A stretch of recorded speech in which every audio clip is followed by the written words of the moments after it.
पारंपरिक चिकित्सा किंवा ट्रॅडिशनल मेडिसिनवरील दुसरी जागतिक परिषद नुकतीच डिसेंबर 2025मध्ये खालीलपैकी कोणत्या ठिकाणी आयोजित करण्यात आली आहे? याचं बरोबर उत्तर आहे पर्याय क्रमांक 4 नवी दिल्ली.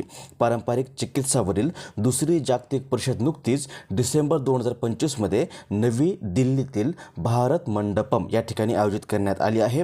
ही परिषद जागतिक आरोग्य संघटना आणि भारत सरकारच्या आयुष मंत्रालयाकडून संयुक्तपणे आयोजित करण्यात आली असून भारताचे पंतप्रधान नरेंद्र मोदी यांनी या परिषदेचं उद्घाटन केलेलं आहे.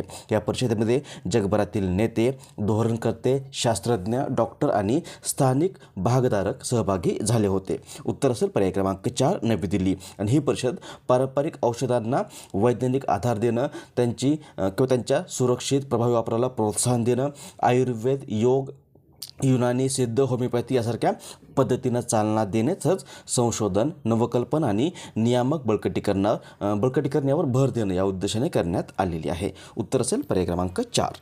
पुढचा प्रश्न, खालीलपैकी कोणता दिवस भारतात राष्ट्रीय शेतकरी दिन म्हणून साजरा करण्यात येतो? याचं बरोबर उत्तर आहे पर्याय क्रमांक 4 23 डिसेंबर. भारतामध्ये दरवर्षी 23 डिसेंबर हा दिवस राष्ट्रीय शेतकरी दिन किंवा नॅशनल फार्मर्स डे म्हणून साजरा करण्यात येतो. हा दिवस भारताचे 5वे पंतप्रधान चौधरी चरण सिंग यांच्या जयंतीनिमित्त साजरा करण्यात येत आहे. आणि याचा उद्देश आहे शेतकऱ्यांच्या भूमिकेबद्दल आणि अर्थव्यवस्थेतील त्यांच्या योगदानाबद्दल लोकांना शिक्षित करणे. आणि हा दिवस साजरा करण्याची घोषणा भारत सरकारने 2001मध्ये केलेली आहे. उत्तर असेल पर्याय क्रमांक 4 23 डिसेंबर. हा दिवस भारतामध्ये दरवर्षी राष्ट्रीय शेतकरी दिन म्हणून साजरा करण्यात येतो. नेक्स्ट, भारतात खालीलपैकी कोणता दिवस सुशासन दिन म्हणून साजरा करण्यात येतो? याचं बरोबर उत्तर आहे पर्याय क्रमांक 2 25 डिसेंबर. भारतामध्ये दरवर्षी 25 डिसेंबर हा दिवस भारताचे माजी पंतप्रधान अटल बिहारी वाजपेयी यांच्या जयंतीनिमित्त सुशासन दिन म्हणून साजरा करण्यात येतो. 2014मध्ये भारतीय लोकांमध्ये सरकारमधील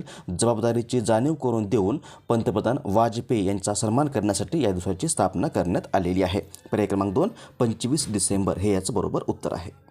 नेक्स्ट, नुकतेच वयाच्या 88व्या वर्षी निधन झालेले विनोद कुमार शुक्ल कोण होते?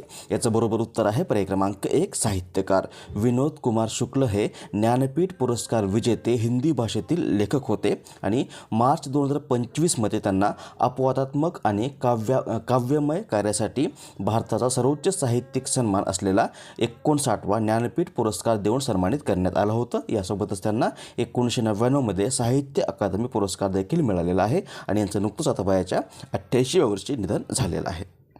खालीलपैकी कोणता दिवस भारतात राष्ट्रीय ग्राहक दिन म्हणून साजरा करण्यात येतो? याचं बरोबर उत्तर आहे पर्याय क्रमांक 1 24 डिसेंबर. दरवर्षी भारतामध्ये 24 डिसेंबर हा दिवस राष्ट्रीय ग्राहक दिन म्हणून साजरा करण्यात येतो. हा दिवस ग्राहकांचे अधिकार, कर्तव्य आणि संरक्षण याबाबत जनजागृती करण्याच्या उद्देशाने साजरा करण्यात येत असून 24 डिसेंबर 1986 या दिवशी ग्राहक संरक्षण कायद्यास राष्ट्रपतींनी मान्यता दिली होती. यामुळे दरवर्षी 24 डिसेंबर हा दिवस भारतामध्ये राष्ट्रीय ग्राहक दिन म्हणून साजरा करण्यात येत आहे. प्रश्न, भारताचा सर्वोच्च विज्ञान पुरस्कार विज्ञान रत्न 2025 नुकताच खालीलपैकी कोणाला प्रदान करण्यात आला आहे? याचं बरोबर उत्तर आहे पर्याय क्रमांक 1 जयंत नारळीकर.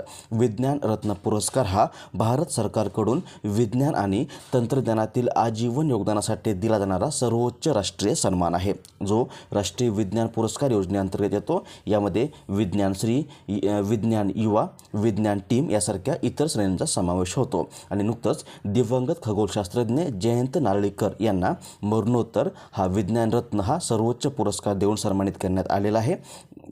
उत्तर असेल पर्याय क्रमांक 1 जयंत नारळीकर. जयंत नारळीकर किंवा जयंत विष्णू नारळीकर हे एक आंतरराष्ट्रीय ख्यातीचे भारतीय खगोल भौतिकशास्त्रज्ञ, विज्ञान लेखक आणि विज्ञान प्रसारक होते.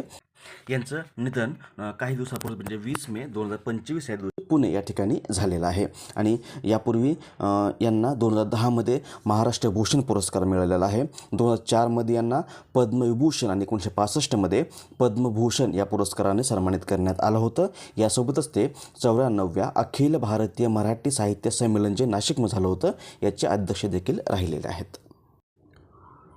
पुढचा प्रश्न, खालीलपैकी कोणत्या देशाने भारताचे पंतप्रधान नरेंद्र मोदी यांना डिसेंबर 2025मध्ये त्यांच्या देशाचा सर्वोच्च नागरी पुरस्कार देऊन सन्मानित केले आहे? याचं बरोबर उत्तर आहे पर्याय क्रमांक 1 ओमान. भारताचे पंतप्रधान नरेंद्र मोदी हे नुकतेच डिसेंबर 2025मध्ये जॉर्डन, इथिओपिया आणि ओमान या देशांच्या दौऱ्यावर गेले होते. या दरम्यान त्यांना ओमानचे सुलतान हैथम बिन तारिक यांनी मस्कट या ठिकाणी ओमानचा सर्वोच्च नागरी पुरस्कार ऑर्डर ऑफ ओमान देऊन सन्मानित केलेला आहे. हा पुरस्कार त्यांना भारत ओमान संबंध मजबूत करण्यातील त्यांच्या दूरदर्शी नेतृत्वासाठी देऊन सन्मानित करण्यात आलेला आहे. पर्याय क्रमांक 1 ओमान हे याचं बरोबर उत्तर आहे. प्रश्न 25 डिसेंबर 2025 रोजी भारताचे माजी पंतप्रधान अटल बिहारी वाजपेयी यांची कितवी जयंती साजरी करण्यात आली आहे? याचं बरोबर उत्तर आहे पर्याय क्रमांक 1 101वी. 25 डिसेंबर 2025 या दिवशी अटल बिहारी वाजपेयी यांची 101वी जयंती साजरी करण्यात आलेली आहे. त्यांचा जन्म झाला होता 25 डिसेंबर 1924 या दिवशी. निधन झालेलं आहे 16 ऑगस्ट 2018 या दिवशी. ते भारताचे 10वे पंतप्रधान व एक हिंदी कवी होते.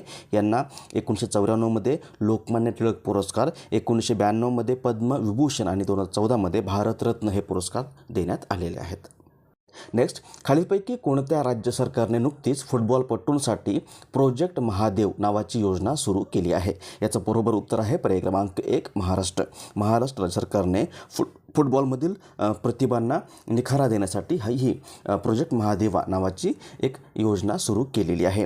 ही एक AI आधारित स्पोर्ट्स टेक्नॉलॉजी मोहीम किंवा स्पोर्ट्स टेक्नॉलॉजी प्रोजेक्ट असून या अंतर्गत फुटबॉलपटूंना शोधणं आणि त्यांना संधी प्रदान करणं हे काम केलं जाणार आहे. आणि ह्या योजनेचा शुभारंभ किंवा अधिकृतपणे शुभारंभ जो आहे तो 14 डिसेंबर 2025 या दिवशी मुंबईतील वानखेडे स्टेडियम या ठिकाणी करण्यात आलेला आहे. खालीलपैकी कोणता दिवस आंतरराष्ट्रीय प्रवासी दिन म्हणून साजरा करण्यात येतो? याचं बरोबर उत्तर आहे पर्याय क्रमांक 1 18 डिसेंबर.